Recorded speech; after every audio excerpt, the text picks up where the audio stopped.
احزاب۔ حضرت بریدہ رضی اللہ تعالیٰ عنہ سے روایت ہے کہ رسول اللہ صلی اللہ علیہ وسلم نے فرمایا جو بھی قوم زکوٰۃ دینا چھوڑ دیتی ہے اللہ تعالیٰ اس کو قحط سالی میں مبتلا کر دیتا ہے، اور اپنے اپنے مالوں کی زکوٰۃ دینا چھوڑ دیں گے تو ضرور آسمان سے بارشیں روک دی جائیں گی، حتیٰ کہ اگر چوپائے نہ ہوں تو ایک قطرہ نہ برسے۔ قحط کی وبا ہم لوگوں پر ایسی مسلط ہو رہی ہے کہ اس کی حد نہیں، ہزاروں تدبیریں اس کے زائل کے واسطے کی جاتی ہیں لیکن کوئی بھی کارگر نہیں ہو رہی۔ جب اللہ تعالیٰ کوئی وبال کسی گناہ پر اتار دیں تو دنیا میں کسی کی کیا طاقت کہ اس کو ہٹا سکے، وہ تو اس کے ہی ہٹانے سے ہٹ سکتی ہے۔ اس نے مرض بتلا دیا ہے اور اس کا صحیح علاج بتا دیا۔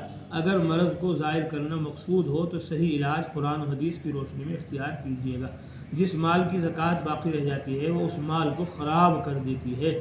حدیث مذکورہ بالا کے دو مطلب ہیں، ایک یہ کہ جس مال کی زکوٰۃ اسی مال میں باقی رہ گئی اور ادا نہ ہوئی تو وہ زکوٰۃ اسی مال کے ضیاع اور خرابی کا باعث بن جاتی ہے۔ دوسرا مطلب یہ ہے کہ ایک شخص جو خود مالدار ہو اگر وہ زکوٰۃ لے لے اور اسے اپنے مال میں شامل کر لے تو اس کا سارا مال ضائع ہو جاتا ہے۔ مسلمان کے لیے زکوٰۃ انشورنس ہے۔ زکوٰۃ مسلمان کی آپریٹو سوسائٹی ہے، یہ ان کی انشورنس کمپنی ہے، یہ ان کا پرائیویٹ فنڈ ہے، یہ ان کے لیے بیکاروں کا سرمایہ اعانت ہے، یہ ان کے معذوروں، اپاہجوں، بیماروں، یتیموں، بیواؤں کا ذریعہ پرورش ہے، اور ان سب سے بڑھ کر یہ زکوٰۃ وہ چیز ہے جو مسلمان کو فکر فردا سے بالکل بے نیاز کر دیتی ہے۔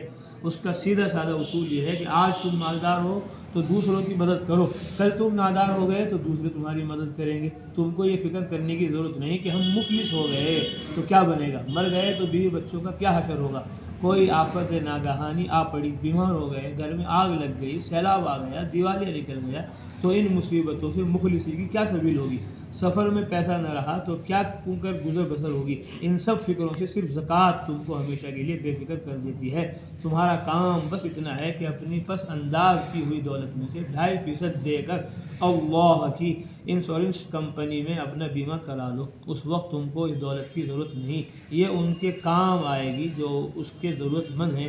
کل جب تم ضرورت مند ہوگے یا تمہاری اولاد یا بیوی ضرورت مند ہوگی تو نہ صرف تمہارا اپنا دیا ہوا مال بلکہ اس سے بھی زیادہ تم کو واپس مل جائے گا۔ سرمایہ داری اور زکوٰۃ۔ سرمایہ داری اور اسلام کے اصول و نتائج میں کلی تضاد نظر آتا ہے کہ سرمایہ داری کا تقاضا یہ ہے کہ روپیہ جمع کیا جائے اور اس کو بڑھانے کے لیے سود لیا جائے تاکہ ان نالیوں کے ذریعے آس پاس کے لوگوں کا روپیہ سمیٹ کر اس جھیل میں جمع کیا جائے۔ اسلام اس کے بالکل خلاف یہ حکم دیتا ہے کہ روپیہ اول تو بالکل جمع ہی نہ ہو، اور اگر جمع ہو بھی جائے تو اس تالاب میں سے زکوٰۃ کی نہریں نکال دی جائیں تاکہ جو کھیت سوکھے ہیں ان کو پانی پہنچے اور گرد و پیش کی ساری زمین شاداب ہو جائے۔ سرمایہ داری کے نظام میں دولت کا مبادلہ مقید ہے اور اسلام میں آزاد سرمایہ داری کے تالاب سے پانی لینے کے لیے ناگزیر ہے کہ خاص آپ کا پانی پہلے سے وہاں موجود ہو، ورنہ آپ ایک قطرہ آب بھی نہیں لے سکتے۔ اس کے بالمقابل میں اسلام کے خزانہ آب کا قاعدہ یہ ہے کہ جس کے پاس ضرورت سے زیادہ مال ہو وہ اس میں لا کر زکوٰۃ ڈال دے اور جس کو پانی مال کی ضرورت ہو اس سے لے لے۔